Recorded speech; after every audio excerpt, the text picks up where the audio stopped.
غیر معلمہ السیدہ فاطمہ الزہرا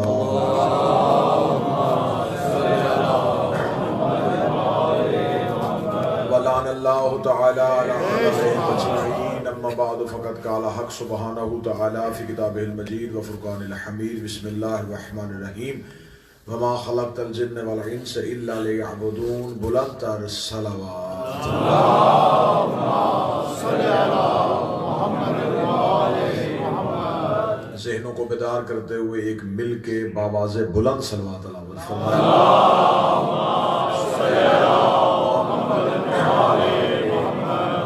دعائے سرکار خالق خاک شفا سید الساجدین کی عزت کے صدقے میرا مالک آپ تمام احباب کی حاضری اپنی بارگاہ عزت میں قبول و منظور کرے۔ جو حاجات لے کے باب الحوائج کی دہلیز پہ آئے ہیں میرا مالک ذکر میں اٹھنے سے پہلے وہ حاجتیں جو ہمارے حق میں بہتر ہیں سید الساجدین کے سجدوں کا واسطہ وہ قبول و منظور فرمائے۔ جو بیمار ہیں بیماروں کو گھروں میں چھوڑ کے آئے ہیں یا بیماروں کو ذہنوں میں سوچ کے بیٹھے ہیں میرا مالک انہیں ذکر کا صدقہ شفا عطا فرمائے۔ آپ جتنے احباب ہیں میرا مالک ہر طرح کی جسمانی موذی روحانی امراض سے محفوظ و مامون فرمائے۔ آقا ولی العصر کے ظہور میں تاجیل فرمائے۔ دعاؤں کی قبولیت کے لیے مل کے باواز بلند صلوات پڑھیں۔ اللہم صلی علی محمد وآل یہ ملک جمشید صاحب ہیں، میرا مالک آصف شاہ صاحب، فاروق شاہ صاحب، منظر کاظمی، امداد علی سید، ان کی التماس ہے کہ مومنین دعا فرمائیں کہ مالک ان کو جلد از جلد صحت عطا فرمائے۔ اجازت ہے ذکر شروع کیا جائے۔ سب سے پہلے تو میں انتہائی معذرت خواہ ہوں کہ آپ کو تھوڑی تاخیر کا سامنا کرنا پڑا، لیکن یہاں کی ٹریفک جو کسی کے بھی کنٹرول میں نہیں ہے اس کے پیش نظر تھوڑی تاخیر ہوئی، تو اجازت ہے اب ذکر شروع کیا جائے، کیونکہ آج کی مجلس مخصوص و منسوب ہے اس شہنشاہ کے ساتھ جو صرف عابد نہیں زین العابدین، جو صرف ساجد ہی نہیں بلکہ سید الساجدین۔ میں نے آپ کے سامنے اللہ کے قرآن سے ایک آیت پڑھی، خدا فرماتا ہے وما خلقت الجن والانس الا لیعبدون، نہ خلق کرتا میں جنوں کو نہ بناتا میں انسانوں کو الا لیعبدون، صرف اس لیے بنایا کہ بس میری عبادت کریں۔ خدا نے مقصد تخلیق کے انسان اس آیت میں رکھا ہے کہ میں نے انسان کو خلق کیوں کیا ہے۔ خدا نے بتایا ہے کہ مقصد خلقت انسانیت ہے بس عبادت، صرف عبادت۔ اب جب خدا چاہتا ہے کہ ہم عبادت کریں تو وہ خدا عبادت چاہتا کیسی ہے؟ وہ خدا کہتا ہے کہ عبادت کرو اور کرنی بھی صرف میری ہے۔ تھوڑا بولیے گا میرے ساتھ، خدا چاہتا ہے کہ عبادت کرو کون سا بھائی، اور کرنی بھی صرف میری ہے، میرے سوا کسی کی عبادت نہیں کرنی۔ میرے مالک تو نے ہمیں کہا ہے کہ ہم نے خلق کیا ہے عبادت کے لیے اور عبادت صرف تیری کرنی ہے۔ سامنے تو آیا نہیں، تو نظر آتا ہم تیری عبادت کرتے، تو سامنے ہوتا ہم تجھے سجدے کرتے، نظر تو آیا نہیں، عبادت کس کی کرے؟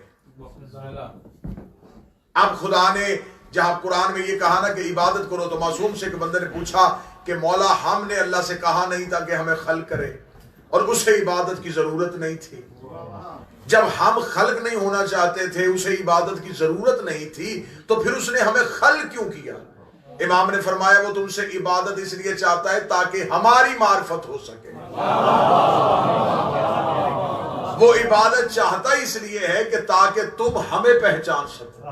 اس کا مطلب ہے کہ خدا عبادت چاہتا ہے معرفت کے لیے۔ معصوم کا دوسرا فرمان پڑھ دے تو معصوم فرماتے العباد فرع المعرفہ، عبادت معرفت کی شاخ ہے۔ اگر معرفت نہ ہو تو عبادت کا کوئی فائدہ نہیں۔ عبادت اور ہے، معرفت اور ہے۔ اگر معرفت نہ ہو تو عادت ہو سکتی ہے، عبادت نہیں ہو سکتی۔ بغیر معرفت کے سجدے عادت ہے، عبادت نہیں۔ میں عبادت اور معرفت میں فرق سمجھا دیتا ہوں۔ خدا نے فرشتوں سے کہا کرو سجدہ، جن کو سجدہ کروا رہا ہے ان فرشتوں نے کیا کہا؟ انہوں نے کہا میرے مالک تو اسے سجدہ کرا رہا ہے جس نے ابھی تک تجھے سجدہ نہیں کیا، جبکہ ہم تیری تسبیحاں بھی کرتے ہیں اور تیری عبادت بھی کرتے ہیں۔ اب یہاں میں سوال پوچھنا چاہوں گا، یہ پورا واقعہ قرآن میں کہ فرشتوں نے خدا سے کہا کہ تو آدم کو سجدہ کیوں کروا رہا ہے جبکہ ہم تیری عبادت کرتے ہیں؟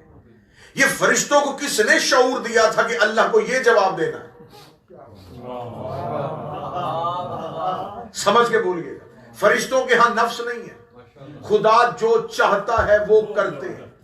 اس کا مطلب یہ جو جواب دیا ہے یہ جواب ان کے ذہن کی اختراع نہیں، منشاء پروردگار۔ اللہ یہ چاہتا ہے کہ میں پوچھوں یہ، تم آگے سے یہ جواب دینا۔ خدا نے کہا سجدہ کیوں نہیں کر رہے؟ انہوں نے کہا میرے مالک اسے خلیفہ کیوں بنایا جبکہ ہم تیری عبادت کرتے ہیں۔ عبادت اور معرفت کا فرق سمجھا رہے۔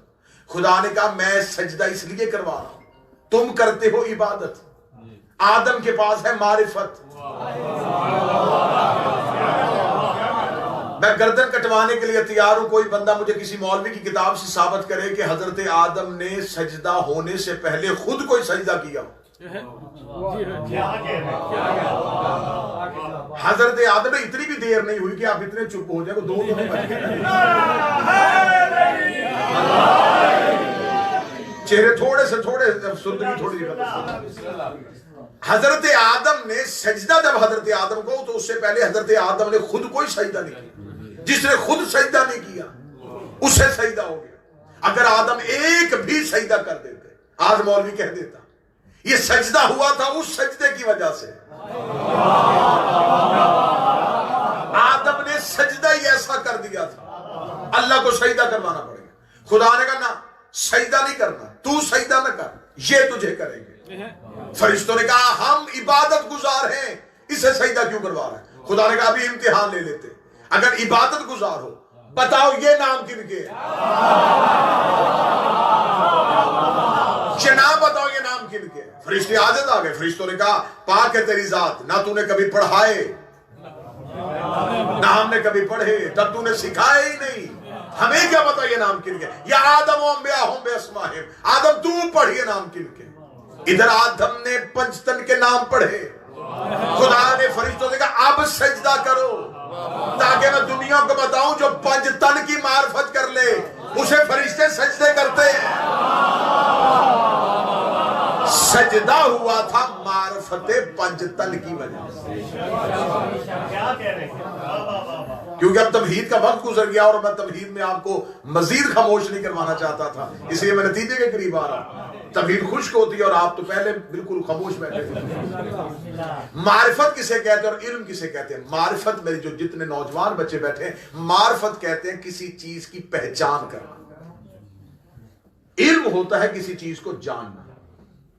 مثلا معرفت کیا ہے؟ معرفت کہتی ہے یہ منبر ہے، علم کہتا ہے یہ میز ہے۔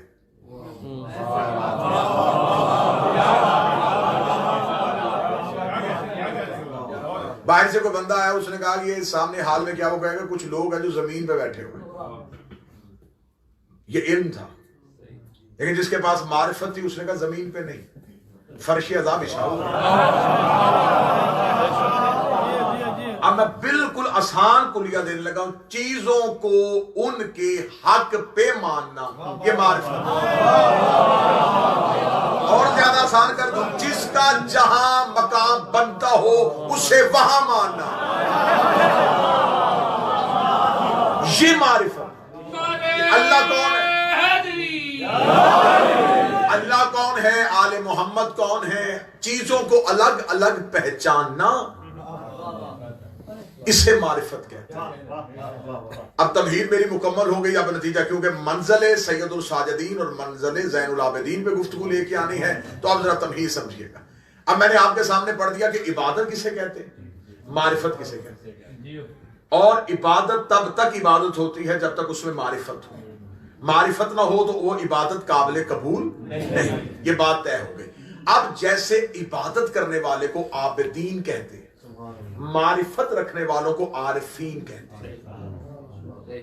خدا نے قرآن میں مومنین کی علامتیں بتائیں، متقین کی علامتیں بتائیں، منافقین کی علامتیں بتائیں، راکعین کی علامتیں بتائیں، ساجدین کی علامتیں بتائیں، تو خدا نے صالحین کی علامتیں بتائیں، تو لازم ہے کہ عارفین کی علامت بھی بتائیں۔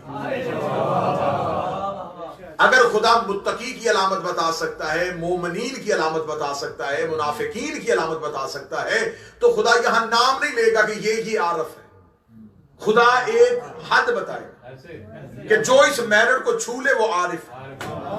اب سر اٹھاؤ میں عارفین پڑھنے لگا کہ معرفت کسے کہتے ہیں.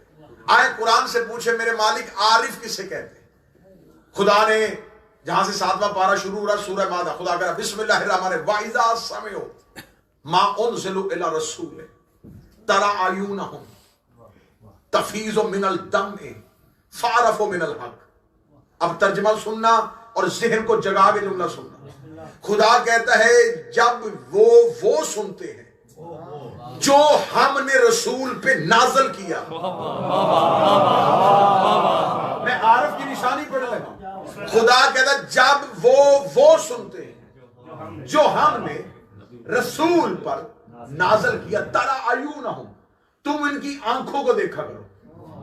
تفیض من الدم میں ان کی آنکھوں سے آنسو ابھلنے شروع ہو جاتے ہیں. فعرفوا من الحق کیونکہ انہوں نے حق کو پہچان لیا. اب یہ میں نے بالکل آیت کا ترجمہ پڑھا. خدا نے عارف کی نشانی بتائی ہے کہ عارف کی پہلی نشانی کیا ہے؟ یہ سنتے ہیں. دوسری نشانی کیا سنتے ہیں؟ جو رسول پہ نازل ہوا. تیسری نشانی کیا ہے؟ جب سن لیتے ہیں تو پھر روتے ہیں. رونا عارف کی نشانی ہے. رونا عارف کی علامتوں میں سے ایک علامت. اور سیدھا ہی نہیں روتے، صرف نہیں روتے، پہلے سنتے ہیں پھر روتے ہیں. بغیر سن کے رونا کوئی رونا نہیں. اگر خدا کہتا نا کہ عارف روتے ہیں تو آج بڑے بڑے رونے والے عارفین کی فہرست میں آ جائے. خدا نے بتایا صرف رونے والا عارف نہیں، پہلے سنتے ہیں. کیا سنتے ہیں؟ جو ہم نے رسول پر. یہ آیت سمجھو گے تو پھر زین العابدین سے جو ہم نے رسول پر نازل کیا ہے. اب آئے قرآن سے پوچھتے ہیں کہ تو نے رسول پہ کیا نازل کیا؟ خدا نے رسول پہ قرآن نازل کیا، لیکن پورے قرآن میں رسول کے ساتھ نزول کا لفظ کہاں آیا؟ نماز اقیم الصلاۃ، نہ رسول کا لفظ نہ نزول کا لفظ. آتوا الزکات، زکات دو، نہ رسول کا لفظ نہ نزول کا لفظ. حج کی آیت آئی، نہ رسول کا لفظ ساتھ آیا نہ نزول کا لفظ آیا. جہاد کی آیت آئی، نہ رسول کا لفظ آیا نہ نزول کا لفظ آیا. سر اٹھانا ایک ہی آیت ہے جس میں رسول اور نزول اکٹھے آئے. آیت ذہن میں رکھنا، یہ وہ سنتے ہیں جو ہم نے رسول پر نازل کیا ہے. میں وہ جو رسول پہ نازل کیا وہ پڑھنے لگا ہوں. قرآن میں نماز کے ساتھ رسول نزول نہیں آیا، زکات کے ساتھ رسول اور نزول نہیں آیا، حج کے ساتھ رسول اور نزول نہیں آیا. ایک ہی آیت میں رسول اور نزول آیا ہے. یا ایھا الرسول بلغ ما انزل علیک، اے رسول پہنچا وہ جو ہم نے تجھ پہ نازل کیا.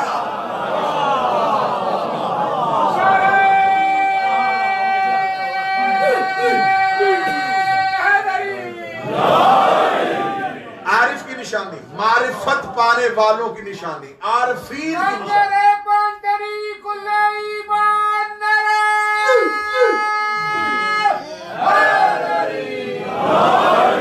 عارفین کی نشانیوں میں سے کیا نشانی؟ پہلے سنتے ہیں. کیا سنتے ہیں؟ ولایت علی. پھر اس کے بعد روتے ہیں. پہلے علی سنتے ہیں. اور آسان کروں، پہلے فضائل سنتے ہیں. ابھی بھی سمجھ میں نہیں آیا. پہلے یا علی کہتے ہیں پھر یا حسین کہتے ہیں. پہلے یا علی یا علی یا علی مدد. عارف کی نشانی کیا ہے؟ پہلے غدیر سننا پھر کربلا سننا. وائزہ سمے ہو، پہلے یہ سنتے ہیں جو ہم نے رسول پر نازل کیا. میں بالکل قرآن کی آیت پڑھ رہا ہوں. خدا کہتا تفیض من الدم میں صرف ان کی آنکھوں کو دیکھا کرو. ان کی آنکھوں سے سمندر آنسوؤں کا جاری ہوتا ہے. فعرفوا من الحق کیونکہ یہ حق کو پہچان گئے ہیں. اب اس سے اگلی آیت، یہ آیت ابھی ختم نہیں ہوئی.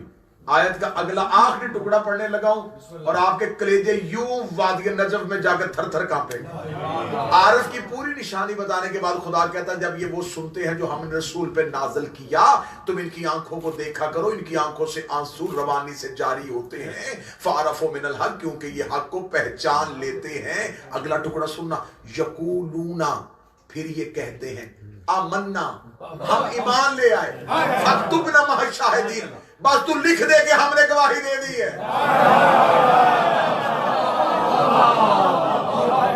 جو تو نے نازل کیا تھا ہم اس پر ایمان لے آئے ہیں، اور لکھ دے ہم نے گواہی دے دی ہے۔ علی ولی اللہ توحید کو لکھوانا پڑتا ہے۔ یہاں عارف کی نشانی بتائی کہ عارف کے ہاں پہلی چیز جو ہوتی ہے کہ عارف روتا ہے۔ گفتگو سید الساجدین پہ، صرف گریہ جو ہے یہ کمال نہیں، صبر کے ساتھ گریہ کمال ہے۔ مصیبت پہ رونا بیکار ہے، رو کے صبر کرنا یہ گریہ کا کمال ہے۔ خدا نے ہر نبی، جس نبی کی بات کی تو خدا نے ہر نبی کو کچھ نہ کچھ عطا کیا۔ خدا نے جب حضرت آدم کی بات کی تو آدم کو علم دیا، نوح کو فہم دیا، ابراہیم کو خلت دی، موسیٰ کو کلام دیا، عیسیٰ کو زہد دیا، یوسف کو جمال دیا، ایوب کو صبر دیا، یعقوب کو گریہ دیا۔ یعقوب نبی کی صفتوں میں سے پہلی صفت یہ ہے یعقوب روتے تھے۔ سنا ہوا ہے نا، حضرت یعقوب نبی روتے تھے۔ روتے کس چیز پہ تھے؟ بیٹے کی جدائی پہ، یوسف کی جدائی پہ روتے تھے۔ یوسف قتل نہیں ہوئے تھے، یوسف پہ تلوار نہیں چلی تھی، میں فضائل پڑھ، یوسف زندہ تھے اور یعقوب روتے تھے۔ یوسف زندہ تھے، یعقوب روتے تھے۔ لفظ پلٹا کے ٹھیک کر کے دیکھو، یوسف زندہ تھے اور نبی روتا تھا۔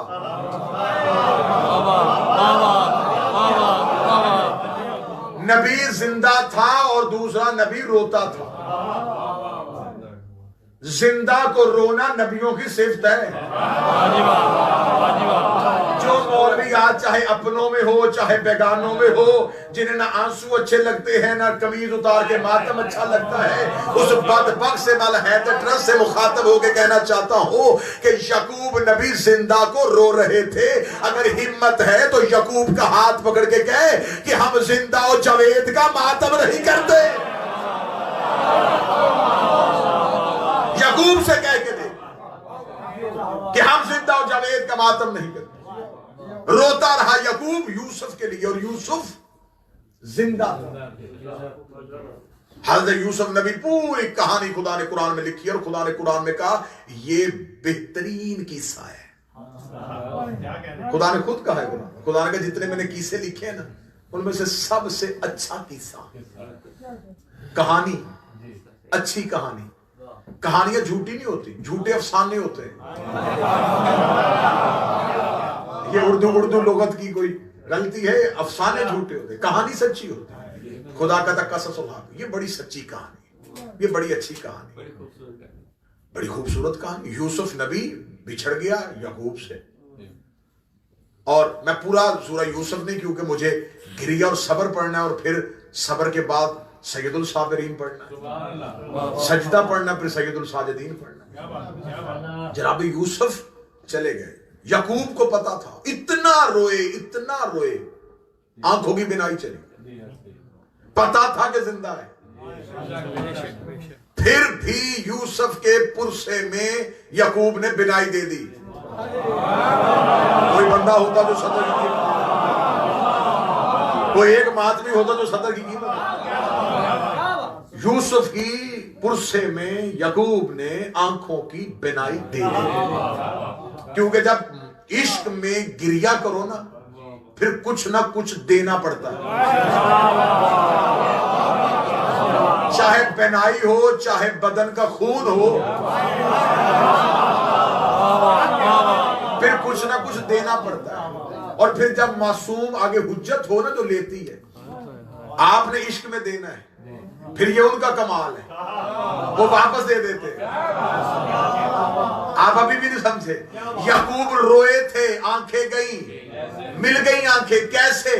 یوسف کے کرتے سے۔ جس کی محبت میں آنکھیں دی تھی اسی کے کرتے سے آنکھیں مل گئی۔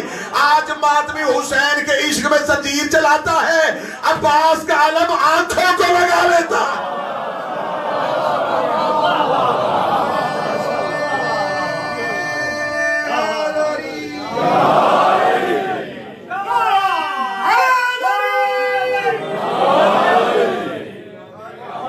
کنویں میں کس نے پھینکا تھا؟ بھائیوں نے۔ بھائی نبی کے بھی ہوں۔ ہم سے کن رشتہ داریوں کے احترام کروا رہے ہو؟ بھائی ہم سے کہہ رہے ہو رشتہ داریوں کا احترام کرو۔ کس رشتہ داری کا احترام؟ کیا یہ بھائی نہیں؟ بھائی بھی نبی کا ہے، نبی کے بھائی ہیں، لیکن حجت سے محبت نہیں کی۔ یوسف کو کنویں میں پھینک دیا، چلے گئے اور جا کے کرتے پہ خون لگا کے باپ کو کہا بھیڑیا کھا گیا۔ یعقوب نے کہا مجھے پہلے خبر تھی تم میرے یوسف کا نقصان کرو گے، بھیڑیا میرے یوسف کو نہیں کھا سکتا۔ قرآن کہتا صحرا میں گیا اللہ کا نبی، بھیڑیوں کو آواز دی، صحرا کے بھیڑیے حجت کے کہنے پہ آئے۔ یعقوب نے کہا میں نے سنا ہے کہ تم نے میرے بیٹے کو کھایا ہے۔ بھیڑیوں نے یعقوب سے ایک بار بھی نہیں کہا کہ کوئی گواہ ہے تو لا۔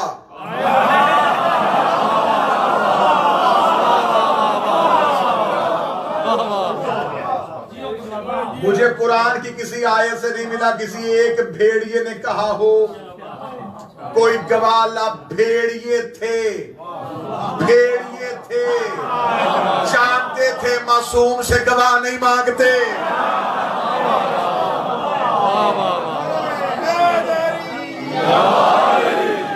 انہوں نے معصوم سے گواہ نہیں مانگا، اپنی بے گناہی کا ثبوت کیا دیا؟ انہوں نے کہا اے اللہ کا نبی تو جانتا ہے ہم درندے ضرور ہیں لیکن ہم پر نبی اور نبیوں کی اولاد کا خون حرام ہے۔ اب میں نتیجے ضائع کر رہا ہوں لیکن میں پھر بھی دے رہا ہوں۔ بھیڑیے تھے لیکن انہوں نے منہ سے بولا۔ وہ کیوں خدا کے نبی کو پتا تھا کہ بھیڑیوں نے نہیں کھایا، پھر بھی صحرا میں گئے، پھر بھی بھیڑیوں کو بلوایا، پھر بھی بھیڑیوں نے جو بات کی اسے قرآن میں لکھوایا تاکہ بھیڑیے بولیں، پھر آگے آنے والے کئی بھیڑیے ان بھیڑیوں کی بات کو سمجھے کہ وہ بھیڑیا یعقوب کے سامنے کہہ رہا ہے کہ ہم پہ نبیوں کی اولادوں کا خون حرام ہے۔ ان بھیڑیوں نے کہہ دیا تھا جو نبی کی اولاد ہو ان کا خون ہم پہ حرام ہوتا ہے۔ وہ کیسے بھیڑیے تھے جو نبی کی اولاد کا حق کھاتے رہے۔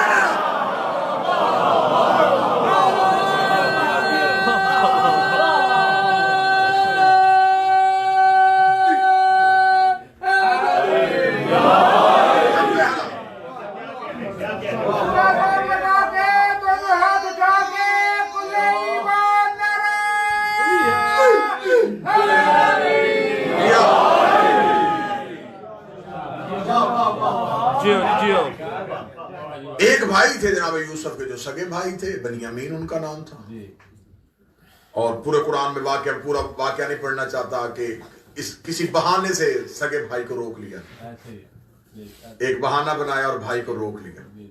بھائی کو نہیں پتا کہ یہ یوسف ہے، تخت پہ بیٹھا ہوا ہے جناب یوسف۔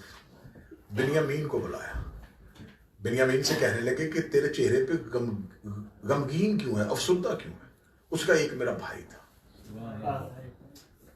اسے دوسرے بھائیوں نے قتل کر دیا، بس میں اسی کے غم میں رہتا ہوں۔ جب یوسف نے کہا کیا غم مناتا ہے، معرفت سمجھا رہا ہوں، غم کیسے مناتا ہے؟ بنیامین نے کہا غم ایسے مناتا ہوں کہ اللہ نے مجھے 10 بیٹے دیے ہیں، میں نے 10 کا نام یوسف رکھا۔